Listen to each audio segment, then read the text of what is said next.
Welcome to Chapter 65 and 66 of Turning Pro, a book club found on go.fsbb.io. Today we're going to be talking about ruthless compassion for oneself. There's a balance in here. We'll find it.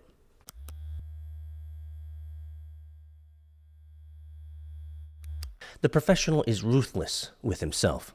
Picasso was in his Paris studio, this is a true story, with the owner of the gallery where his paintings were displayed and sold. The Spaniard was showing off his latest series of portraits, which he had labored for months to produce. The gallery owner was ecstatic.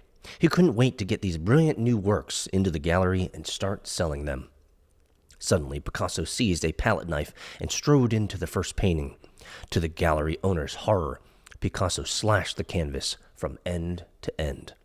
"Pablo, arrête! Pablito!" But Picasso didn't stop. Blade in hand, he marched down the line of paintings, reducing each one to ribbons. The professional knows when he has fallen short of his own standards. He will murder his darlings without hesitation, if that's what it takes to stay true to the goddess and to his own expectations of excellence.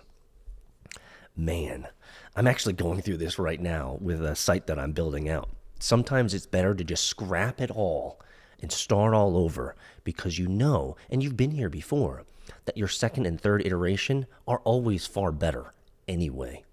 And so I never fear this nagging sentiment in my head that says it's not good enough.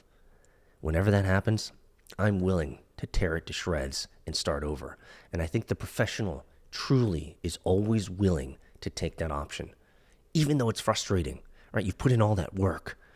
But man, let's remold that clay to something even better. The professional has compassion for herself.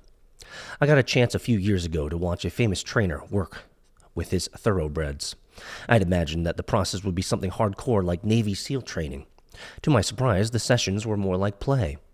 The work was serious, as in teaching the 2-year-olds to enter the starting gate, and the horses were definitely learning. But the trainer took pains to make the schooling feel like fun. When the horse got tired, the trainer took him off the track. If a mount got bored or restive, the trainer never forced him to continue or drove them through the pain. He explained, "A horse is a flight animal. Even a stallion, if he can, will choose flight over confrontation. Picture the most sensitive person you've ever known. A horse is 10 times more as sensitive. A horse has a naked nervous system, particularly a thoroughbred. He's a child, a 3-year-old. Big and fast as he is just a baby. Horses understand the whip, but I don't want a racer that runs that way. A horse that loves to run will beat a horse that's compelled every day of the week. I want my horses to love the track. I want my exercise riders to have to hold them back in the morning because they're so excited to get out and run. Never train your horse to exhaustion. Leave him wanting more." Man, I'll be honest with you. I struggle with this because I'm technically right now actually getting over a 5-day sickness, and I've been working through the pain, and the reason is because shit has to get done.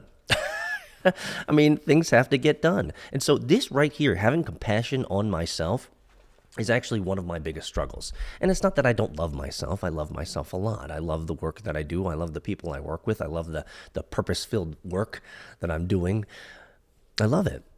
But at the same time, I seriously struggle. And many of you guys who've been with me a long time, you know I struggle with the balance. And it's not that I don't have compassion on myself. I do care and love myself. It's just I'm a workhorse. I was built to work. I was built to run. And maybe I can understand this metaphor of making sure that the horses love the game. I love the game, but I'm also willing to kill myself to make sure that things get done.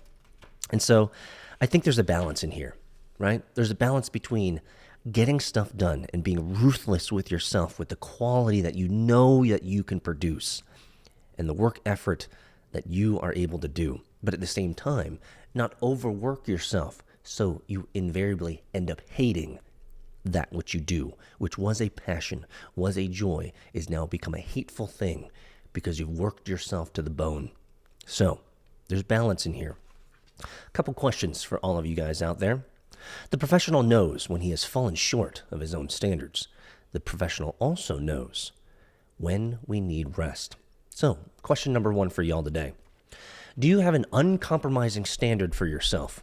What is it and why? I love this question. Do you have an uncompromising standard for yourself? Is there a standard in which you are willing to never cross? A standard of quality, a standard of excellence, a standard of behavior. Let us know. That's important because it helps you filter out all the chaff and all the nonsense of life. When people are asking for your time and they're asking for your expertise, you say no because I have a standard. Number 2, do you struggle with burning yourself out? How can we create systems where this doesn't happen so we can consistently deliver every day? And once again, I struggle with this. For me, it's always about delivery every single day. I have to deliver something every day. And I think the balance for me is that saying that you guys have heard me say many times, which is we're building a wall, and all I need to do is lay 1 brick per day. If I can lay 1 brick per day, then I am being successful. I see you guys in the community. I can't wait to read your comments in go.fsbb.io. See you there.